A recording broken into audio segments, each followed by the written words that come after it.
Hello friends, आज का हमारा टॉपिक है line charge of finite length. So basically हमने एक फाइनाइट लेंथ वाली एक वायर ली विच इज कंडक्टिंग। उस वायर पे कुछ पॉजिटिव चार्जेस सिचुएटेड है। अब ड्यू टू दिस चार्जेस इस पॉइंट पे कितना इलेक्ट्रिक फील्ड प्रोड्यूस हो रहा है वो हमें फाइंड करना है। तो बेसिकली हमने एक पहले छोटी सी स्मॉल एलिमेंट ली विच हैव लेंथ dx।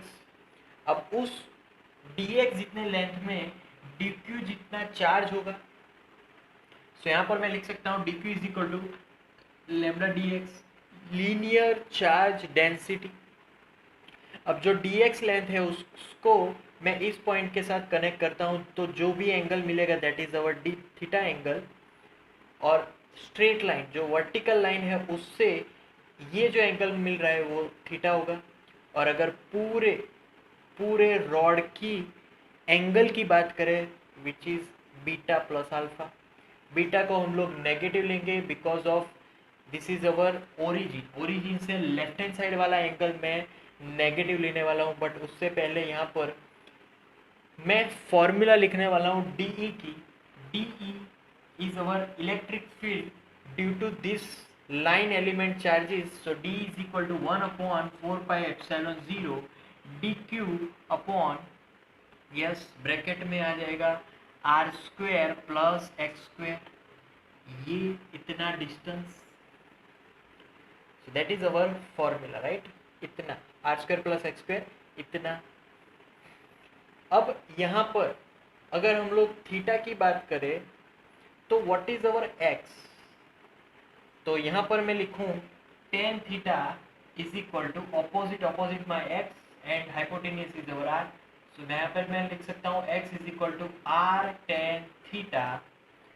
अगर उसी का मैं डिफरेंशिएशन लूँ तो I get D X is equal to R sec square theta D theta, क्योंकि स्मॉल टर्म का dx होगा मुझे यहाँ पर। dq को इस फॉर्मूला में रखें तो D is equal to 1/4πε0 lambda dx upon R square plus X square. So D is equal to 1/4πε0 lambda, what is dx is here r sec square theta d theta upon bracket r square. What is r square? Yes, r square is as it is. What is x square? तो x square में आ जाएगा r square plus tan square theta, okay, is equal to 1/4πε0 lambda r sec square theta d theta upon r square common, 1 plus tan square theta is our again sec square theta. It will be cancelled out, 1 r is cancelled out. So now we are left with 1/4πε0 lambda is d theta upon r. So this is our last formula of our electric field. Okay, अब मैं find करने जा रहा हूँ dEx। तो dEx के लिए पूरा इंटीग्रेशन लेंगे, वी गेट Ex।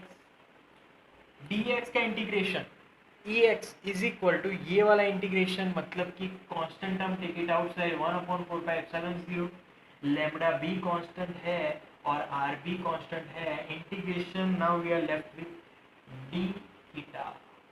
बट यहाँ पर जो भी हमारी x टर्म है तो dx किस वजह से, तो साइन थीटा की वजह से, क्योंकि यहाँ पर थीटा है तो यहाँ पर साइन थीटा होगा। तो e यहाँ पर मुझे साइन थीटा अप्लाई करना पड़ेगा। So sine theta D theta हो जाएगा। सो एंगल कहाँ से कहाँ, from here to here, so minus beta to alpha तक। सो इसका सिंप्लीफिकेशन साइन थीटा, तो साइन का यहाँ पर आ जाएगा minus cos theta lambda upon 4πε0 R minus cos theta upper limit alpha lower limit beta. So it is equal to lambda upon 4πε0 R upper limit minus lower limit. पहले ये लिखूँ तो ये माइनस हो जाएगा, तो पहले ये लिखूंगा minus minus plus, so cos beta minus cos alpha. That is our formula for Ex term. Similarly Ey के लिए तो ई वाई के लिए यहाँ पर मेरा फॉर्मूला हो जाएगा lambda upon 4πε0 R integration minus beta to alpha cos theta D theta is equal to lambda upon 4πε0 R cos का इंटीग्रेशन होगा sine theta and sine theta upper limit alpha lower minus beta is equal to lambda upon 4πε0 R sine alpha minus plus sine beta. So it is our EY, this is our EX.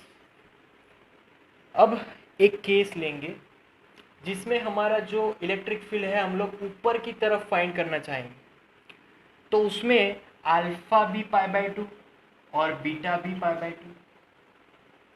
So if alpha and beta are also π/2 then my EX become is equal to, यहाँ पर π/2 है, cos π/2 0, cos π/2 0, it will be 0, but EY में जो term मिलेगी वो होगी lambda upon 4πε0 r sin 0 0 but sin 90 is 1, 1 plus 1 2, so here it will be 2, 2 2s are 4, so answer is lambda upon 2πε0 into r. So it is our y component. Okay. अब similarly DEX के लिए मतलब कि ये वाला component मतलब कि perpendicular component मतलब कि हमारा जो बीटा होगा वो 0 हो जाएगा and alpha is equal to π/2 and then what we get here EX की बात करें तो lambda upon 4πε0 r cos 0 is 1, so 1 minus cos π/2 is 0, so here we are left with lambda upon 4πε0 into r. EY के according क्या होगा, yes EY यहाँ पर है EY, तो lambda upon 4πε0 r bracket sin π/2, sin π/2 is 1 and sin 0 is 0, so 1 plus 0, so here we have both same terms lambda upon 4πε0 into r.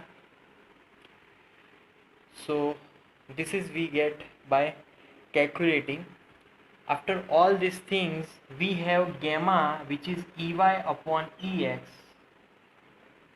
अगर मुझे यहाँ पर इलेक्ट्रिक फील्ड का मैग्नीट्यूड फाइंड करना है तो electric field magnitude is √EX square plus EY square, वो भी फाइंड हो जाएगा.